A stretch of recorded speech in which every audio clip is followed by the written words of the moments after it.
Hello, everyone. I am Reverend Nick Bullitt, the engagement catalyst here at OneSpirit.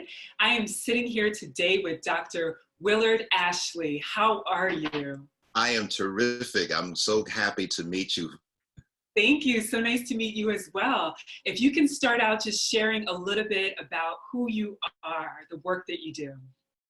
I was born and raised in Harlem. So for the most part, I'm a Harlemite. I claim Harlem. Yes. So I wear three hats. I'm an associate professor in New Brunswick Theological Seminary. I'm also the vice president of community relations at New Brunswick, as well as a newly created position, which is the director of clergy care. And at the end of the day, it's being a caregiver. It's helping people. And I realize it's part of my DNA. I come from a family of preachers on my dad's side. I was the project director for what they called Care for the Caregivers Interfaith Project, which was a result of 9/11. We're handing you the keys, figure out how to heal the caregivers post 9/11. Wow, And so for about 5 years, I designed and implemented projects to help heal the healers, basically, and to give support for those who were helping others survive and overcome after 9/11. And I've written a book on disaster spiritual care and some other books, but I mean, that's kind of been my life. And so I kind of... So you have a workshop coming up at OneSpirit that's called Wounded by Racism. Can you share a little bit about your inspiration for creating a workshop like this? I grew up in a family where racism was front and center, in that my father comes from Georgia, and his family was well-to-do.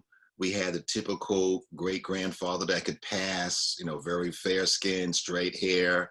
Very few people knew that he was Black. He interacted with a lot of white people. And then one day, apparently, for the way this story is told, this white man slapped my great-grandmother, and my great-grandfather slapped him back. All of a sudden, everybody remembered he's the Black guy. Mm. So the KKK came up and said, basically, we like you, so we give you 24 hours to leave now, or it won't end well for you. And so that's how we ended up migrating north. And so my father would never let me forget that story. And so that stayed with me as actually say as a wound, as a scar. I've noticed that I end up talking to my adult son more about racism than I ever did when he was growing up. Because now as an adult, he's saying, Dad, I jumped through the hoops. I did everything you told me I was supposed to do. What are these reasons for these things happening? And I try to find other alternatives, to not say it's the race thing all the time, but by the time we get through exhausting all the other possibilities, yikes, here we are again. When you're talking about racism, is it Black and white, or is it other races involved in it, or? Well, the way I look at racism is different than implicit bias. It's different than bigotry. I think implicit bias and bigotry are more individualistic. Racism is a system.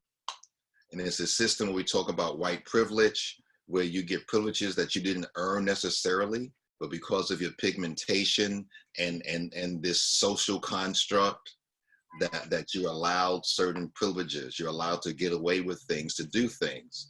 And you see it operative quite often if you look for it. If you don't want to look for it, you say, it's not about race, it's about human beings getting along with one another.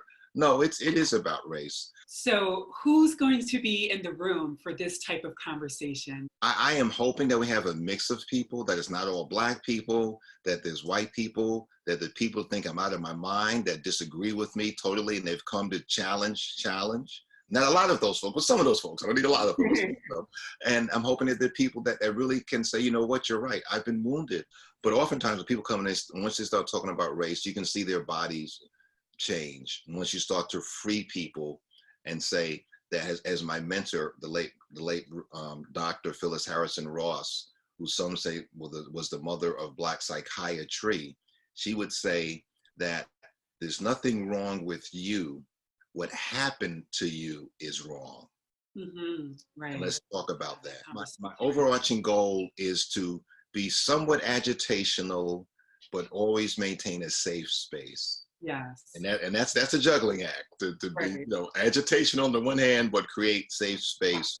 And I think part of learning is being stretched. And so, Dr. Ashley, so Wounded by Racism, your workshop, it starts out by saying, we are at war, regardless of which side you are on, we have been wounded by racism. You share a little bit about this metaphor of we are at war. when I look at it, the metaphor of war, there are winners and there are losers. There are people that are casualties. There are persons who will live with post-traumatic stress disorder for the rest of their lives as a result of this war, if you will. And when you look at war, you look at the generals, so the people in high places who are plotting this, who literally are strategizing this as a war, and that they want to make sure that their way of life is maintained. And so that's how come I use the metaphor of war. And that, as you know, there's some people who actually have taken to arms, unfortunately. And so you can't talk about racism without talking about violence. Mm-hmm. And whether it's emotional violence or it's outright physical violence, this is a war. So I'm uncomfortable with the term war, but that's the reality. Well, I want to thank you so much for all that you've shared today. And I look forward to meeting you one day in person. Absolutely. And I want to thank Serafina because she didn't bark.